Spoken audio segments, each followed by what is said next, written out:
প্রেরণার গল্পকথা।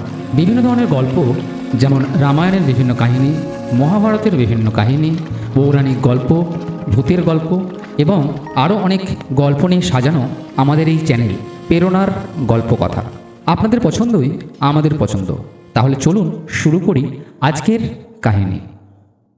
নমস্কার বন্ধুরা, প্রেরণার গল্পকথা ইউটিউব চ্যানেলে সকলকে স্বাগত। আজ আমরা শোনাব আর এক নতুন কাহিনী, এক এমন কাহিনী যা মহাভারতের এক অন্যতম রহস্যময় এবং কুটিল চরিত্রের জন্ম, প্রতিজ্ঞা এবং সেই প্রতিজ্ঞার ভয়ঙ্কর পরিণতিকে উন্মোচন করবে।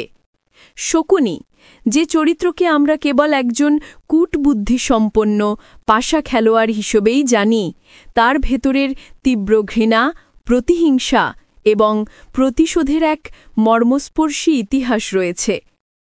কাহিনী শুরু করবার আগে আপনাদের কাছে অনুরোধ, অবশ্যই আমাদের এই চ্যানেলটিকে লাইক, শেয়ার এবং সাবস্ক্রাইব করে দেবেন। সবার আগে আমাদের নতুন কাহিনী শুনবার জন্য বেল আইকনটি প্রেস করে দেবেন। আজ আমরা যে কাহিনীটি শোনাব তার নাম শকুনি কেন কৌরবদের ধ্বংস করতে চেয়েছিল। মহাভারতের বিশাল পটভূমিতে শকুনি এমন এক চরিত্র যার উপস্থিতি ছাড়া কুরুক্ষেত্রের মহাযুদ্ধের পরিণতি প্রায় অসম্ভব ছিল। তিনি ছিলেন কৌরবদের বন্ধু, দুঃশাসন ও দুর্যোধনের প্রিয় মামা। অথচ তার প্রতিটি চাল, প্রতিটি উপদেশ, প্রতিটি পাশার দান ছিল আসলে কৌরব বংশকে ধ্বংসের দিকে ঠেলে দেওয়ার এক সুপরিকল্পিত কৌশল। শকুনিকে কেবল একজন খলনায়ক বা ষড়যন্ত্রকারী হিসেবে দেখলেই তার চরিত্রের গভীরতা বোঝা যায় না। শকুনি যা করেছিলেন তার মূলে ছিল এক তীব্র ব্যক্তিগত ক্ষতি, এক ভয়াবহ অপমান এবং এক নির্মম প্রতিশোধের অদম্য আকাঙ্ক্ষা।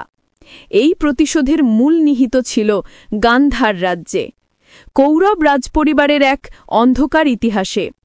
শকুনি ছিলেন গান্ধার রাজ্যের রাজপুত্র, সুবলের পুত্র এবং কৌরবদের মাতা গান্ধারীর ভাই।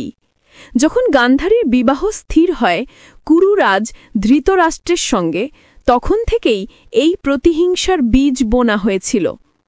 কৌরবদের ধ্বংসের কারণ হিসেবে তার পাশা খেলার দক্ষতা বা দুর্যোধনের প্রতি তার অতিরিক্ত স্নেহকে দায়ী করা হলেও এর আসল কারণ লুকিয়ে আছে শকুনি ও তার পরিবারের ওপর হওয়া এক চরম অবিচারে।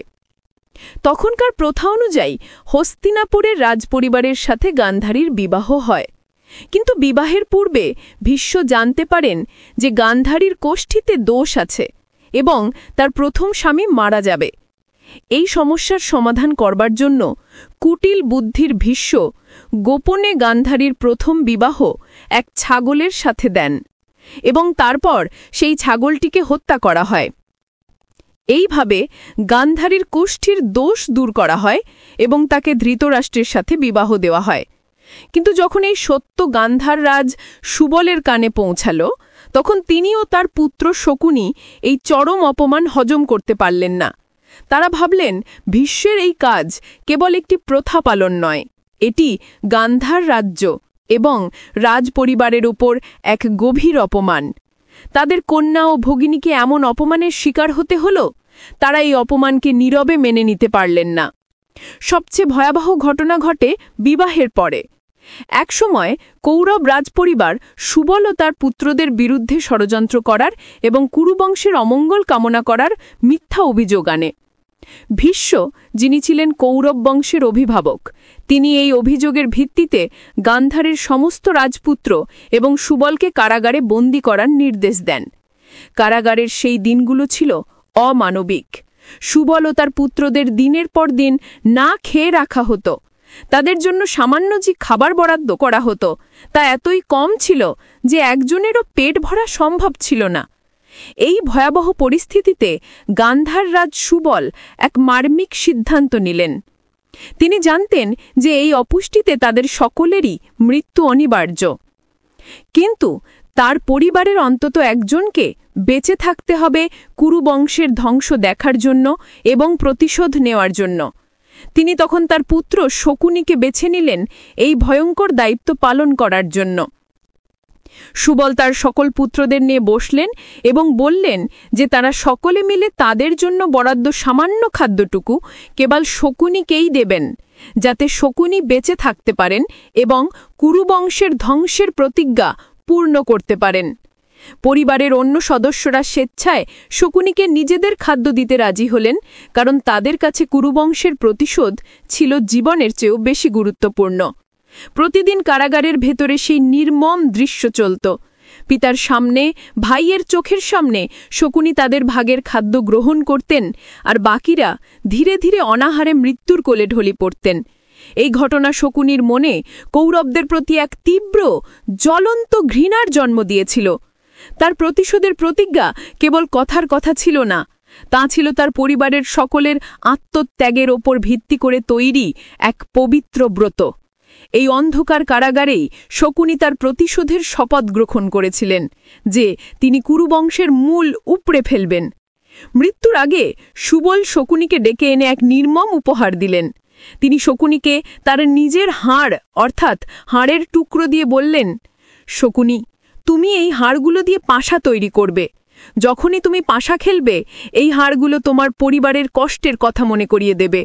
এই পাশাগুলো শুধু তোমার হাতেই কথা বলবে। তুমি কুরুবংশকে ধ্বংস না করা পর্যন্ত তোমার এই প্রতিশোধের পাশা খেলা থামিও না। সুবলের মৃত্যুর পর শকুনি তার পিতার শেষ ইচ্ছা পূরণ করবার জন্য তার হাড় দিয়ে পাশা তৈরি করেছিলেন, যে পাশাগুলো শুধুমাত্র শকুনির হাতেই তার কথা মতো চলত। কারাগারের সকল ভাই ও পিতার মৃত্যুর পর শকুনিকে মুক্ত করা হয়।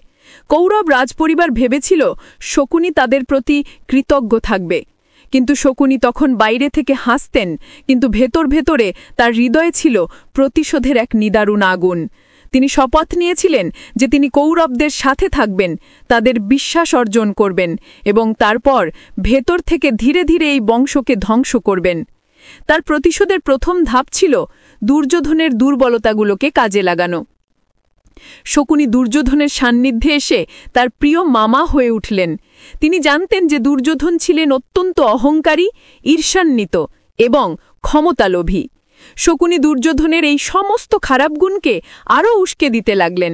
দুর্যোধন যখনই পাণ্ডবদের উন্নতি দেখে ঈর্ষান্বিত হতেন, শকুনি তখনই সেই ঈর্ষার আগুনে ঘি ঢালতেন। তিনি দুর্যোধনকে নানাভাবে পাণ্ডবদের বিরুদ্ধে উস্কে দিতেন এবং খারাপ উপদেশ দিতেন। তিনি দুর্যোধনকে বোঝাতেন যে পাণ্ডবদের তাদের প্রাপ্য রাজ্য পেতে দেওয়া উচিত নয়, কারণ তারাই একদিন দুর্যোধনের পথে বাধা হয়ে দাঁড়াবে। শকুনির মূল লক্ষ্য ছিল দুর্যোধনকে এমন পথে চালিত করা যাতে সে শেষ পর্যন্ত নিজের হাতে নিজের বংশের ধ্বংস ডেকে আনে। তার এই কৌশলের সবচেয়ে ভয়াবহ প্রকাশ ঘটেছিল পাশা খেলার মাধ্যমে। শকুনি জানতেন যে যুধিষ্ঠির পাশা খেলার প্রতি দুর্বল, তাই শকুনি দুর্যোধনকে পাশা খেলার আমন্ত্রণ জানাতে উৎসাহিত করলেন। এই পাশা খেলা ছিল শকুনির প্রতিশোধের হাতিয়ার। পাশা খেলার দিন শকুনির হাতে তার পিতার হাড় দিয়ে তৈরি পাশাগুলো ছিল। সেই পাশাগুলো শকুনির কথা মতো চলত। যুধিষ্ঠির প্রথমে নিজের ধন সম্পদ, রথ, ঘোড়া এবং দাসদাসী সব হারালেন। এরপর তিনি নিজের ভাইদেরও বাজি ধরলেন এবং শকুনির হাতে হেরে গেলেন। শকুনি ও দুর্যোধনের প্ররোচনায় যুধিষ্ঠির শেষ পর্যন্ত দ্রৌপদীকে বাজি ধরলেন এবং তাতেও হেরে গেলেন। দ্রৌপদীর বস্ত্রহরণের মতো চরম অপমান কুরুবংশের ধ্বংসকে অনিবার্য করে তুলল। শকুনি জানতেন যে এই অপমান পাণ্ডবরা কখনো ভুলবেন না এবং এর ফলস্বরূপ এক মহাযুদ্ধ অনিবার্য হয়ে উঠবে। এই পাশা খেলা ছিল শকুনীয় প্রতিশোধের পরিকল্পনার সবচেয়ে বড় সফলতা। তিনি কৌরবদের এমন এক পাপের পথে চালিত করেছিলেন যেখান থেকে তাদের আর ফেরার সম্ভব ছিল না। দ্রৌপদীর অপমানই কুরুক্ষেত্রের যুদ্ধের চূড়ান্ত কারণ হয়েছিল।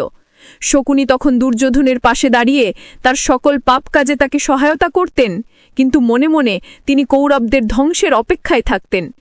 কুরুক্ষেত্রের যুদ্ধের সময়ও শকুনির ভূমিকা ছিল অত্যন্ত গুরুত্বপূর্ণ। তিনি ছিলেন কৌরব পক্ষের একজন অন্যতম যোদ্ধা, কিন্তু তার প্রধান অস্ত্র ছিল তার কূটবুদ্ধি এবং ষড়যন্ত্র। তিনি যুদ্ধক্ষেত্রেও দুর্যোধনকে বাদ উপদেশ দিতেন এবং পাণ্ডবদের বিরুদ্ধে নানাভাবে কুপরামর্শ দিতেন। তিনি জানতেন যে একমাত্র এই যুদ্ধই পারে কৌরব বংশের সম্পূর্ণ বিনাশ ঘটাতে, যা ছিল তার জীবনের একমাত্র লক্ষ্য। কুরুক্ষেত্রের যুদ্ধের অষ্টাদশ দিনে যখন কৌরব পক্ষের সকল মহারথী একে একে নিহত হয়ে যাচ্ছিলেন, শকুনি তখনও তার প্রতিশোধের আগুন নিয়ে জ্বলছিলেন। এই দিনে সহদেব, যিনি ছিলেন পাণ্ডবদের মধ্যে একজন, তিনি শকুনিকে বধ করবার প্রতিজ্ঞা করেছিলেন। সহদেব স্মরণ করলেন পাশা খেলার সেই ভয়াবহ দিনটা, যখন শকুনি হাতে পাশা নিয়ে হাসছিলেন এবং দ্রৌপদীকে অপমানিত করা হচ্ছিল। সহদেব তখন শকুনিকে পরাজিত করলেন এবং তার তরবারির আঘাতে শকুনির জীবনাবসান হল। শকুনির মৃত্যুর মধ্য দিয়েই তার জীবনের সেই ভয়ঙ্কর প্রতিশোধের ব্রত পূর্ণ হল। কুরুবংশ প্রায় সম্পূর্ণরূপে ধ্বংস হল। শকুনি কেন কৌরবদের ধ্বংস করতে চেয়েছিলেন? এর উত্তর হল তার ব্যক্তিগত অপমান, তার পিতা এবং ভাইদের ওপর হওয়া নির্মম অত্যাচার এবং তাদের আত্মত্যাগ। শকুনি ছিলেন নিয়তির এক যন্ত্র, যা কৌরবদের পাপের ফলস্বরূপ প্রতিশোধের আগুন নিয়ে আবির্ভূত হয়েছিল। তার জীবন ছিল একটি প্রতিশোধের গল্প, যা কুরুক্ষেত্রের রণাঙ্গনে এসে শেষ হয়েছিল। তিনি ছিলেন সেই বিষাক্ত বীজ যা কুরুবংশের মাটিতে রোপণ করা হয়েছিল এবং যা শেষ পর্যন্ত একটি মহীরুকে ধ্বংস করে দিল।